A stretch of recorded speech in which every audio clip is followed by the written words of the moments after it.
Sa mga nakakakilala sa akin, alam na nila na yung tungkol kay Agatha dun sa aso ko.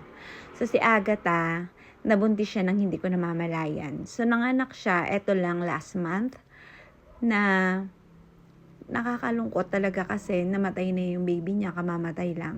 Napapansin ko kasi na humihina siya kumain, tapos palagi siyang matamlay. Naiiyak din ako. Kaya naisip namin ng hipag ko na ipasyal sa tabing dagat. Kasi sobrang tagal niya na rin na hindi nakakapunta sa tabing dagat. Yung last time kasi na nakapunta siya doon, mukhang nag-enjoy naman siya. Kaya yun ang naisip ko na baka mag-iba-iba yung pakiramdam niya pag nakapunta siya doon. So dito sa lugar namin, kailangan maglakad ng ilang minuto bago makarating kami sa tabing dagat.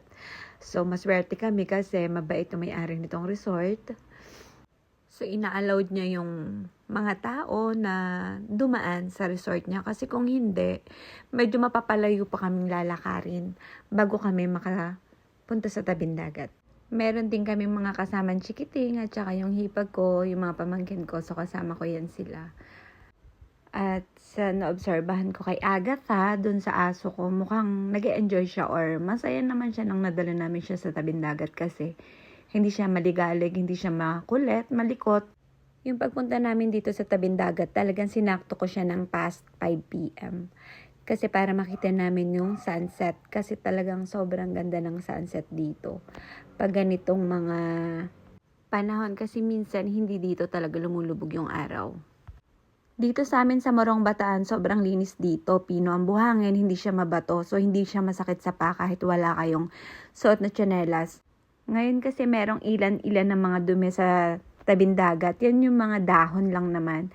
Kasi nga, magbabagyo, diba? So, hindi na rin naglilinis yung mga naglilinis sa tabing dagat. Kasi syempre, wala rin namang guest. At saka useless din kasi nga nakabanta yung paparating na bagyo. Dahil para kay Agatha tong video na to, so siya yung pag-uusapan natin ngayon. Si Agatha, aso yan ng hipag ko. Asawa siya ng kapatid kong lalaki. So, lumuwas sila ng Manila. Nagbakasyon sila doon. So, yung aso nila is naiwan sa kanila. Binantayan naman namin yun. Binili naman nila sa amin. Pero, alam nyo yun, yung hayop kasi para rin yan silang tao. Nalulungkot sila kapag wala silang kasama. So, parang nanghina siya. Pero meron na rin siyang sakit before, yung nagkaroon siya ng galis, tapos nalalagas yung mga balahibo niya. Pero bago nangyari yun, nasagasaan kasi siya. So, pila yung isa niyang paa. So, ang ginawa namin, ginamot namin siya, tapos gumaling naman siya. Maliban na lang dun sa pilay niyang paa, hindi na talaga gumaling yun. So, kaya, hindi ko rin ina-expect na mabubuntis siya kasi wala akong nakikitang aso sa area namin na halos kasing laki niya lang. Kadalasan kasi dun malalaki talaga yung mga aso. So, kaya ako, tiwala din ako na hindi siya mabubuntis. At saka nakatali siya kasi nga, simula yung nasagasaan siya, parang natakot na rin akong pakawalan siya kasi baka mapuruhan na siya. Kasi last month, kamo-monetize ko lang. So, wala akong maisip na mai-content. Kaya naisip ko sila ng mga anak ko. I mean, yung mga alaga ko kasing hayop, siya, tsaka yung pusa ko, tapos may isda rin ako. So, naisip ko na sila yung gawin kong content. Kaya, niliguan ko sila. So, nilinisan ko sila. So, nagtataka ako dyan kay Agatha. Parang ang laki niya. Pero hindi ko nga inisip na buntis siya kasi nga dahil pilay nga siya ganyan tapos wala ngang ako makitang yung aso na pwede sa kanyang bumaba, alam niyo yun. So, hindi ko naisip na ganun. Pero yung isa kong pamangkin, si Gail, napapansin niya na sabi niya nga buntis daw si Agatha pero hindi kami naniniwala. So, akala ko taba lang yun. So, ito na nga. After ko siyang liguan, ilang araw nanganak siya. So, last month lang din siya nanganak na wala rin akong kamalay-malay. So, madaling araw yun, iyak siya ng iyak. Tapos, tahol siya ng tahol, nilabas ko siya. So, nagulat na lang ako na mayroon na nga siyang tuta. So, syempre, nagtaka ako, hindi ako makapaniwala na sa kanya yun. Pero sa kanya nga, kasi may pusod ng baby, yung tuta, alam niyo yun. Sobrang saya ko that time. Kaya sobrang hirap. Nung namatay din yung anak niya. Ano ba yan? Wait lang. Kaya naiintindihan ko si Agatha kasi ako nga na hindi sa akin nanggaling yung anak niya. Nasasaktan ako, diba? Nalulungkot ako. Syempre, lalo na siya, nananay siya. So, balik na tayo dito. Tapos niyan, so mag-1 month na kasi siyang nakapanganak, pati yung anak niya. Ang dumi-dumi na kasi ni Agatha. Pero si Agatha, I think, simula yung nanganak siya, mga twice ko na siyang naliguan. Tapos napansin ko na nagkakaroon siya ulit ng garapata. So, nilalagyan ko siya ng gamot. Yung gamot na yun, matapang yun. So, nilalagay lang siya sa pinaka-bato. Tapos, ima-massage lang daw para kumapit yung gamot. Pero sa isang part lang. Ginawa ko naman yun. Bali, pangalawang beses ko na nga itong ginawa sa kanya bago namatay yung baby niya. So, yung unang time, okay naman. Wala naman nangyari. Pero tingin ko, ang difference lang is, niliguan ko kasi yung baby. Bago siya mamatay.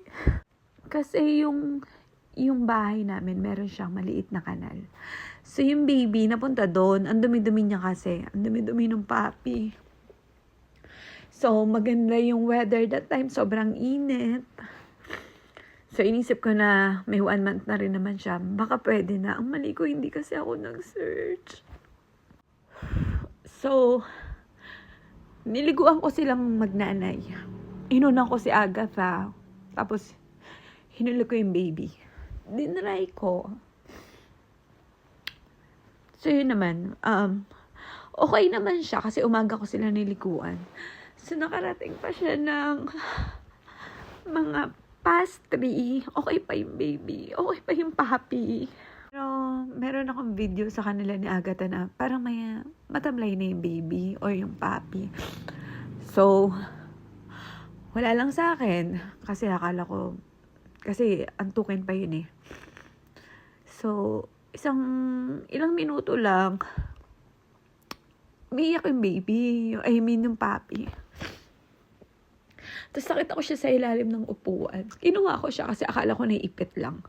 Tapos nilapit ko siya kay Agatha. Sabi ko, ngayon, meron din kasi ako mga alagang mga manok. So, pagkatapos ko pakainin ng mga manok, pagbalik ko, kung saan ko siya nilagay, nandun pa rin siya.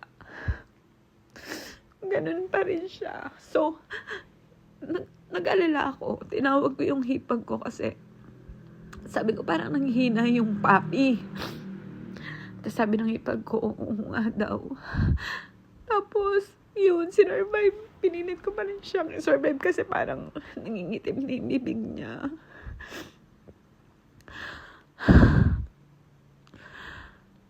Tapos parang umuungol na siya. Hinipan ko yung bibig niya, natakot na ako. Hindi ko na yun binidyoan kasi, syempre, ang iniisip ko na lang yung papi. What if? Pero hindi ko expected na talagang darating sa point na ganun kasi nagtitiwala ako na parang hindi nangyayari yun. Alam niyo yun? Yung feeling na parang hindi totoo yung nangyayari. Kasi okay pa siya talaga. So yun nga, sobrang bilis. As in, hindi na naigawang dalhin sa clinic. Kasi that time, hapon na rin. Yung clinic kasi rito, mga 5, close na. So, as in, sobrang bilis. Ang bilis niyang mamatay.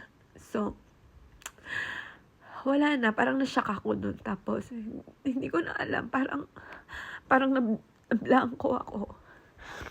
Tapos, nakita ko na lang, napaihina yung papi.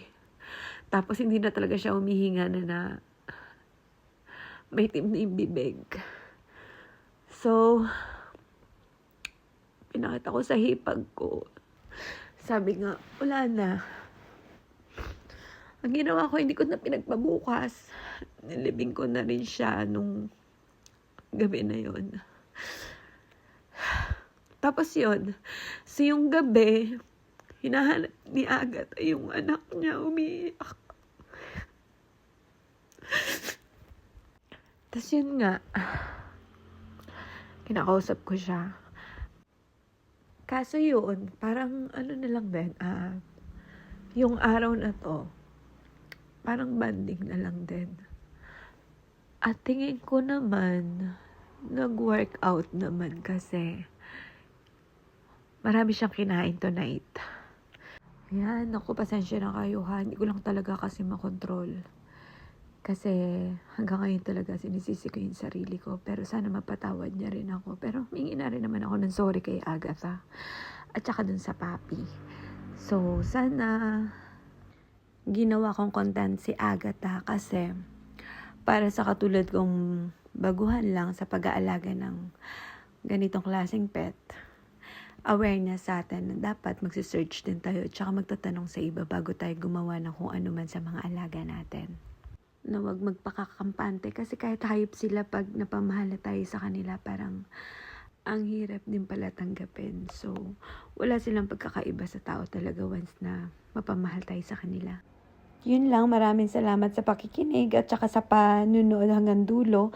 Itong video yung pinapakita ko, ito yung last video ko na buhay pa yung puppy. Pero kung makikita nyo, parang mahina na siya. Pero that time, kasi antukin talaga siya. So parang normal na lang yan sa akin. Pero ngayon na isip-isip ko na masama na pala yung pakiramdam niya that time. Kasi as in, nakaganyan na lang talaga siya.